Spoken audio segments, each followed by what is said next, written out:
So there's a few questions. There's a couple online as well.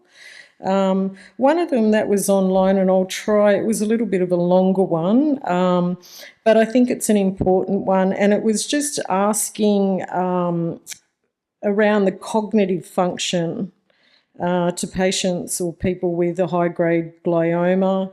How do we go about gathering data around the cognitive delays, changes to support us when discussing appropriate adjustments to workplace, insurance companies? Do we recommend regular cognitive assessments? I have to say, I might go to Haryana for this one, but it is a challenge trying to get neurocognitive assessments and get them for free. I know at our centre it's about a 4 to 6 month wait list to get a neurocog assessment. I had a lady recently who had treatment in about 2013, and yeah, she's struggling with work, staying on task, managing people, and she's going to live a long time. So it's then trying to manage the effects, the neurocognitive changes, and trying to support patients around getting supports for that. Yeah, I think it's a fantastic question, and it is really challenging to access these kinds of resources. I don't know that I'm aware of any cancer services in Australia that have a neuropsychologist who's embedded in the practice. There are, and to be honest, I don't necessarily think that you need to have a neuropsychological assessment to make some of those kinds of adjustments. I think really it's as important as the measurable impacts are the way that you perceive changes and how you recognise that they're impacting on your ability to do what you did before in the same way. And that's the conversation. I think there isn't a huge amount of activity or available resources in terms of return to work either. I think there are some programs that exist, and I just can't think of what the name of it is at the moment. Living Well. Anyway, I'll find it and circulate it through our community organisations. I think the thing that is definitely worth doing is, which may be more accessible and less expensive, is an assessment with an occupational therapist. I think that's a cohort of people that we don't tap into very much, but they do have a lot of skills in terms of helping people about advising about adjustments to physical environments, social environments, and all of those sorts of aspects. They're very holistic, and there are resources that sort of do talk about how you talk to people at work about changes, and I think that's a really important aspect of knowing what to say, what you want to say. But I guess I would also make the comment that we kind of make the assumption that workplaces are going to be open to some of these things, and not every employer is. So I think actually getting some support and advice about what your rights are, and and actually exploring the options in that context as well. So I don't know if that kind of answers the question, but I wouldn't try and jump straight to a neuropsych assessment. They're really expensive. They're hard to get. Yeah. And I, in my experience, sometimes people have had the neuropsych assessment, but you need strategies then on how to manage the findings, that you've found in that, and sometimes that's not available. Okay, Wade is going to... Sorry, yeah. This is a quick one. It's a very specific question about ganglioneuroblastoma. And someone that's suffered from this and said that they were told it's a very rare tumour. And that's an understatement. I've never had a patient with a ganglioneuroblastoma. And I'm the person locally that does all the things that are a bit unusual and brain. So I won't comment a great deal about that, having never seen them. The only thing is I haven't seen a paper written about it, but I don't go looking for absolutely everything everywhere either, because it's just the amount of data is huge. But now with AI, I think that's something that could be answered probably in about 30 seconds at the end of the meeting, and have a look for stuff like that. It speeds things like that up a lot, and that's probably worth having a look at for some things like that. But nothing specific I could say about that, sorry. Yeah. I just one thing I just wanted to mention, because we do concentrate on, low and high grade gliomas in these talks, but it's really important that BTAA do support a lot of patients that have other, brain tumours like meningiomas and the other rare tumours that you do see. And they do, cause neurocognitive effects, which then impacts your life and moving forward with work, life, family, those sorts of things. So, and we do, we just get so focused sometimes on the high and low grade gliomas. Another one for you, Wade. A patient is asking, how do we get the drug for the craniopharyngiomas on the PBS? I think the first place, as much as I don't like involving drug companies, often you have to, because it is a capitalist world we live in, is chatting with them about that, because they know what it costs, and then forming a lobby group and getting signatures and saying, I have this cancers, other people with craniopharyngiomas coming together, just like they did with von Hippel-Lindau, and saying this is what the drug costs. Because there won't be a lot of people that need to have it, because it is uncommon, but there is a current funding, I think, with the current government for rare tumours, and I see it as more of an opportunity. They may say wait a little bit longer. I think there will be some very good phase 3 evidence coming along in the next 10 years that will support that, but now's the time to start regardless.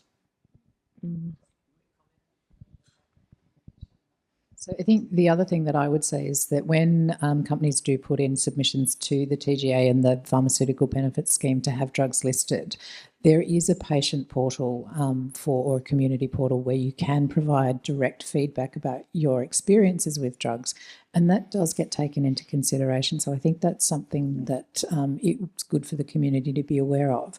And I think the other thing is that there are a group of us led by Richard Diablo-Lorenko, who's a health economist at University of Technology, Sydney, trying to provide a more structured way of collecting qualitative data that talks about the patient experience of different drugs, so that that can be incorporated in a more systematic way in evaluations. So we're not necessarily always having to wait for the hard endpoints of survival and progression-free survival, but actually taking on how having this drug might actually reduce the impact of the disease on people. So the drug that Wade was also talking about, Avastin or bevacizumab, Mavasi, the same. We went through this process, and it was really the brain tumour community and the different support groups around Australia that did get Avastin onto the PBS here back in about 2008, 9, 10. Patients would self-fund up to $20,000 for 6 doses of Avastin, and gradually over time just, managed to get that on the PBS. And as Wade said, it's cheap and it's relatively easy to access now. It's a very, very good, for high-grade gliomas I'm talking about, it's a very, very good supportive care drug. It gets people off drugs like dexamethasone, and it does improve their quality of life. It doesn't do a lot to kill the cancer, but it's a really, really good supportive care drug. But that was purely by the push from the brain cancer community group, and signing those petitions and waving the flag, and getting that drug onto the PBS. So that was a great example for that. Okay, I'm going to move a little bit on to immunotherapy, specifically looking in meningiomas. What's it say? Non-cold meningioma brain tumours. For Angela, I don't know of any immunotherapy for meningioma. I don't treat meningiomas. I'm not sure if Wade has had any patients on systemic therapy for meningiomas. Yep. Do you want to clarify that question? Yeah. So just to clarify, I had a meningioma in the cerebellum, which initially they thought was benign, but then it was sent off for further testing and it came back with, I think it was called rhabdoid cells. But I have a BAP1 tumour predisposition gene. And I was discussing with my oncologist about treatments, and I was advised that radiation isn't an option for me because of that gene mutation. And he also advised that immunotherapy isn't effective on brain tumours. So my question was, and I understand what was said here about them being a cold tumour, but I did a little bit of quick reading, and it did say that some meningiomas are not cold tumours. So my question, I suppose, was, is there any information around possible treatments, immunotherapy treatments for meningiomas? And it's apparently a very rare form. They didn't even tell me there was a name for it. I think the challenge is that it's a rare type of tumor, and because we don't have a lot of patients with the same tumor in our clinic, we don't have a lot of research done in this space. So although the line we say is that these are cold tumors, immunotherapy doesn't work, it's because we don't have the research yet. So I think the best approach would be to try and find if there's a clinical trial that you could join. I'm not aware of any, but Wade may be able to comment on that. Because clinical trials are what allow us to gain a better understanding about what treatments could work, and if they don't work, why they don't work, as a lot more testing is done through the course of the trial, including blood tests and tumor tissue testing. I'm not sure if Wade would like to add to that from his experience. Probably very similar, I think. I don't know if I need a microphone. I've got a loud voice. The same thing. This is patients with high-grade meningiomas we used to send to Omicocasp, but they've caught on and say no thanks. It's not a cancer.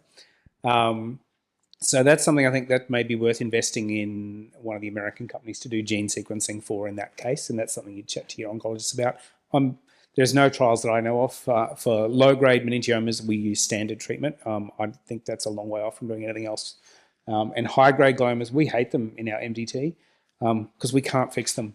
When they get out of control, they're out of control, and we don't have anything good that changes that.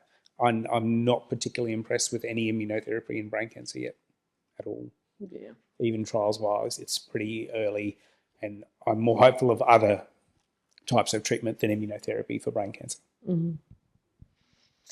Okay, just flipping a little bit to the Restore program to manage fatigue. This is something that's actually coming up. Is Restore? No. What's the other one?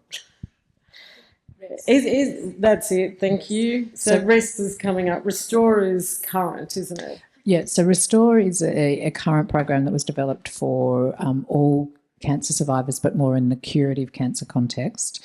The REST trial that we're doing is the adaptation of that specifically to people with brain tumour to deal with it in different ways and make sure that information is presented is appropriate and the techniques and the skills are available. So that what we want to do is explore whether or not that intervention is actually effective at helping people increase their self-management for fatigue.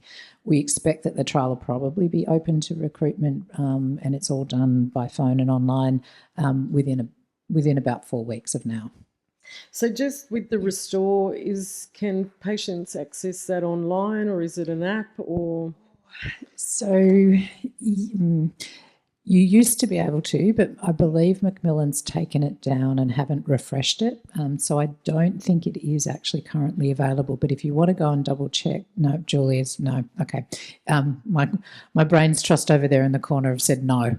It's not currently available. So unfortunately, but what we would be hoping is that, so we've got the version that we've developed is web-based. We also have it as an app, and there are lots of worksheets and tools that you can download to use as well.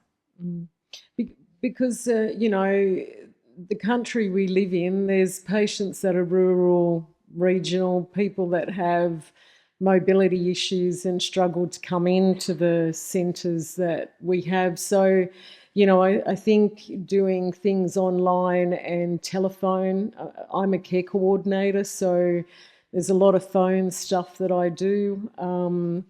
Getting the time to do that can be a challenge sometimes, but for patients, if they're at home, if you can do a web-based or a phone thing, I think is a massive thing.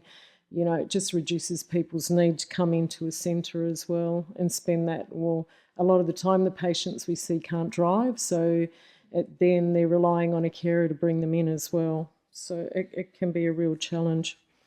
I am going to go where now? Has anybody in the room got any questions? No? Yes? Anyone? Okay.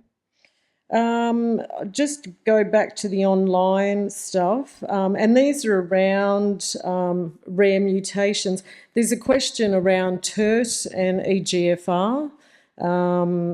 And the question is, are these considered rare and on the same par as FGFR for GBMs? I know that they're not. But somebody want to answer that? They're not rare mutations. We do test for EGFR and TERT to decide on the grading of the tumour. We have had quite a lot of trials trying to target EGFR, and all those trials have been negative. So with multiple different drugs and drug combinations, but they've all been negative. So it's not what we consider a targetable mutation. TERT, I am aware of one CAR-T trial presented earlier this year, but it's still in the research space, so it's not targetable. I'd say that those, specifically TERT and EGFR and those things, are just part of the testing to identify a glioblastoma.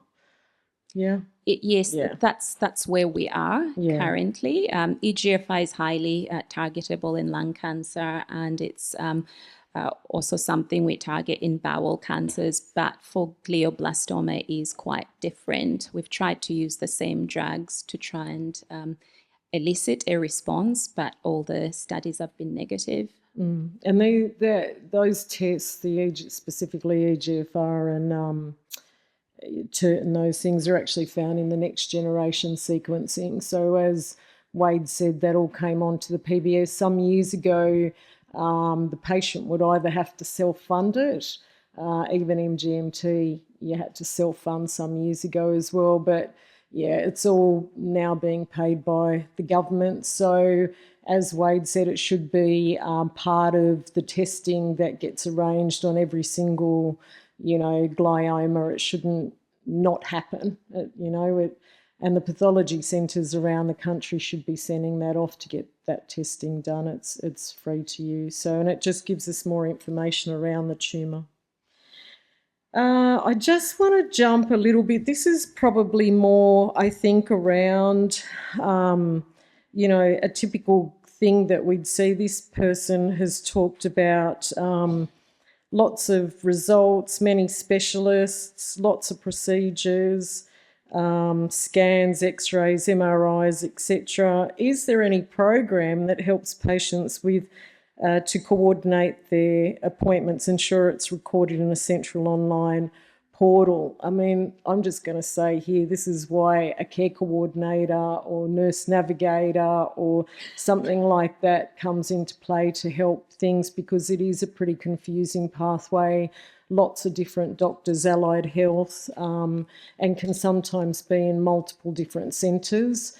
Where I'm based, there's sort of 3 hospitals, I'd say, or 3 campuses in the one place. So the patients' things are fairly co-located. But for instance, in Newcastle, in New South Wales, you've got surgery in one site and medical oncology in another. So it can be a bit difficult for people to navigate around this sort of thing. I'm going to ask Karen how nurse navigation, where does the funding come for that in Denmark?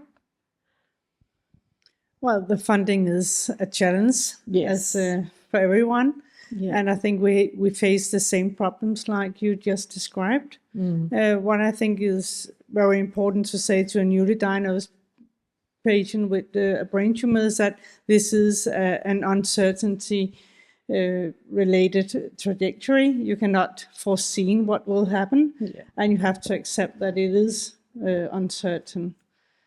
So we cannot just draw the red thread in this. Yeah. We were looking at some kind of an online portal, I think through Lindy Jeffrey maybe, was looking at doing something to just try and help, people with an online app that just reminds you, about appointments and things coming up. I do a lot with text messages, emails. I write lots of bits of paper for the patients that I see, because a lot of the time when they're seeing us, they're completely overwhelmed with the information that we're giving them, and they walk out the door and they've taken maybe one sentence of what we said, So, a big push at the moment within the brain cancer community is around care coordination. In Australia at the moment, it's not, traditionally hasn't been a big thing. At one point, I think I was the only care coordinator in Australia. Now there's quite a few of us, which is fantastic because it was really a needed area. Some of it is funded through the hospital. I'm funded through a charitable organisation, the Mark Hughes Foundation, have managed to sponsor, I think, about 4 or 6 nurse navigators up in that region now. So, the onus is really around government, I think, acknowledging brain tumour work and the need for nurse navigators in this area because it's such a complex area. So just to kind of add to that as well, yes, there's a lot of interest and willingness to try and develop a system that integrates into the brain tumour registry that can also provide supportive care summaries and guidance of the decisions that have been made.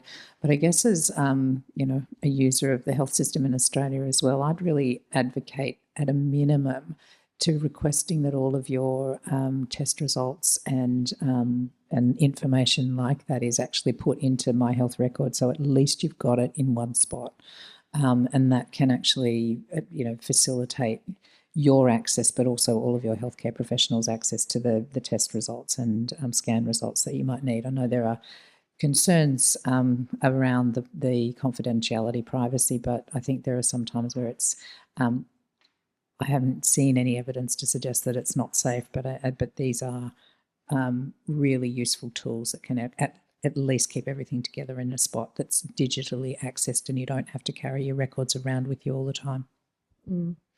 There's just another comment online about how do we know what investigations have already been pursued.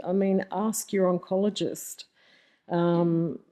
Because they're the ones potentially that are ordering these tests and they've got them on site. But if you're unsure, and I know it's confusing, it's different language, and the word glioblastoma or glioma is, a bit of a triggering because people have already Googled it before they've been diagnosed sometimes. So, write your questions down, and when you go and see your medical oncologist, get them to answer the questions that you've got, because if you don't write things down, once you've walked out of the room, you haven't had a chance to ask them. BTAA actually put out a few years ago a booklet called It's Okay to Ask, and they might have it here today, but it just gives you a trigger to ask all of these questions, and it's a reminder for these questions. But you may find that the testing's been done, but it may have been communicated with you, but you just don't hear it at that particular time, is because it's a different language. Another part of the question, which was an online one, was around a patient that's 85 years of age with a GBM, otherwise fit and well, just asking about trials and what other things to do. From a medical oncology point of view, either one of you? It is a challenge. My dad's 88. He's as fit as a fiddle, and, I often think if he got diagnosed with a tumour like this, how hard do you fight? Because, I think when you're 85 to do surgery, radiation treatment, all of a sudden you're no longer that 85-year-old. So it is a little bit limiting for us about what treatment we can offer. There was a trial some years ago called the elderly protocol, which we still use, using 3 weeks of radiation with chemotherapy. But it is, acknowledging that people that are 85 can be very fit and healthy and very well, and we're getting more and more of those people. It's around the costs of treatment, I guess, in regard to health impact. What do you talk to your patients I think about? you've covered a lot of the factors we consider when deciding whether treatment is appropriate or not. In Auckland, we usually discuss patients like these at a multidisciplinary meeting, which are attended by radiologists, oncologists, and nurses. And the main thing is to help the patient understand that whatever treatment we offer will not be curative for glioblastoma. And the goal is to try and understand what the patient's priorities are. Do they want to focus on quality of life? Do they want to try and extend their life? If they have treatment and it causes side effects, will that take away their independence at age 85? So if their independence is taken away, they might no longer be able to live in their own home. Would that be an acceptable outcome to them if it allowed them to live longer? So it's a more nuanced discussion rather than the patient is 85, should we treat or not? So often we say, well, let's have a discussion with the patient first before making the call about whether treatment is the right thing for them. Yeah, it is around having that open discussion, I guess. Now, Jason, you've been let off very lightly here. I will bring in with the cognitive changes, fatigue, memory, all of that sort of stuff. I really push with the patients that I see that getting into physios, exercise physiologists is a massive way to actually improve all these things. We know that it improves fatigue, it improves your thinking, your cognition, really good for mindfulness, walking. I do it. I was late today because that's exactly what I did, walked along the beach. What are your thoughts around that and how this improves patients' cognition, fatigue? So in terms of improving those outcomes, the evidence isn't as clear in brain cancer specifically, but we can see from other cancer populations that we do have lots of beneficial outcomes as a result of things like physical activity and exercise. There is emerging evidence, and I will talk a little bit more about it in my talk after lunch, and I've just recently completed a systematic review looking at the effectiveness of exercise in brain cancer, where we see improvements in overall health-related quality of life, and it comes from improvements in those areas as well. Yeah. We do need larger exercise trials to really determine the magnitude of the benefit, but at this stage we could say, yeah, it is beneficial, and it is something that should be implemented as much as possible throughout the disease trajectory of brain tumours. So I don't know, you're from up here, aren't you? Yeah, I don't know up here, but down in Sydney it can be a challenge to get, this is the difficult thing, and I think we were talking about this earlier. It's really about getting access for patients. I mean, if you've got private health insurance, there's some really good neuro rehab programs, but if you don't have private health insurance, trying to get people in, navigating the NDIS, if that's what you need to do to access things, is a challenge in itself. So, yeah, I just find getting people motivated and getting them into groups, and I think one good way of getting patients onto programs is to do trials. so that they're accessing a trial that's actually going to benefit them down the track anyway. So I would love to see more trials in this space. Were you going to say something? Oh, yeah, I just wanted to ask Jason if you're aware of any current clinical trials in that space. Yes. Shameless plug. So as part of my PhD, I'm doing an exercise intervention at the moment. It is based in Brisbane, but we're doing telehealth exercise to see the influence on sleep disturbance in brain cancer patients and their caregivers. I'm not aware of any other exercise-specific ones at the moment, but it is my intention that when I finish my own PhD to explore doing a larger intervention. And through the Cancer Council Queensland, we're also starting to have discussions around how to integrate exercise and dietary intervention delivery through our services as well. This is still really early, but it's something that I've been talking to my managers about, and we're trying really hard to push those types of services just because of the supportive care benefit.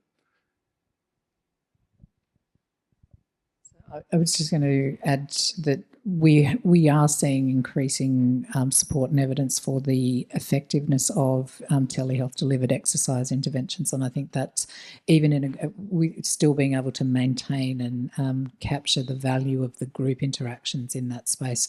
So I think that is something that's really potentially important. But I guess the other ways of approaching this is really to ask about, where there are accredited exercise physiologists in your area who are cancer trained and cancer aware, and just look at what options are available. There are often subsidised programs that exist. It doesn't always have to be through a private referral necessarily. So talk to your GP, talk to your care coordinators, and get them to find out who's doing what in the area that you live, and how you could be able you could access that at a lower cost and more convenience. Did you just push it back to me, Harry?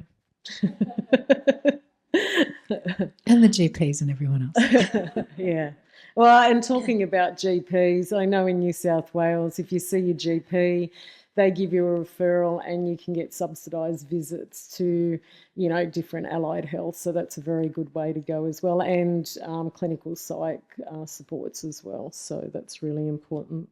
Sorry, one other thing. I mean, as Jason said, there's not a lot of evidence for some of the other outcomes, but really there is very, very strong evidence for exercise and physical activity improving your psychological outcomes. So that capacity to just moderate your anxiety, depression, stress is really important. And I always like to think about it. It's really hard to think about something else when you're trying to stay upright, walking or running or swimming. So it's just a really good way of breaking that rumination cycle that lots of people get into. Great. Rather than pushing this on to my nurse navigators, so I send a lot to my patients. Can I get your business card later? Like, seriously, we should. So the Griffith University, shameless local plug, across the road from the Gold Coast Uni Hospital, has an exercise physiology program. And so you get to choose. It's an online click and go clinic. It's $100 to see the lecturer and $30 to see the student who then talks with the lecturer. That's not much. And even if you have to pay for it yourself, the patients I send, no one has said that they regretted it ever, single once. So I think that's something we should even have introduced more into public service. I really look forward to your talk. Great. I will add on to that as well. So Queensland University of Technology, that's where I'm doing my PhD. We have a clinical exercise physiology clinic there. Same thing, subsidised sessions can be about $10 to $15 per session. You can book packs as well, so you can book up to 10 sessions at once. And YMCA also runs a 12-week exercise intervention through their centres that is cancer specific too. Good plug. Marina. Yes, okay. It's not a question, but I'm from New South Wales. I had cranial one in 2018. In 2020, I got 6 exercise physio under Medicare, no gap.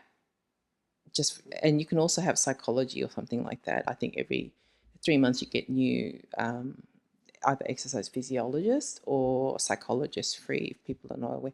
Exercise, personally, anecdotally, huge difference for me for all sorts of things in functionality. and I've gone back to doing CrossFit, and I think that's why I don't need drugs Wow. for me. Yeah, yeah. Well done. Okay, I think we are just running a tiny bit over time, so we'll break now for lunch, I believe, are we? Yes. So we'll see you all back here after your delicious lunch at 1:15.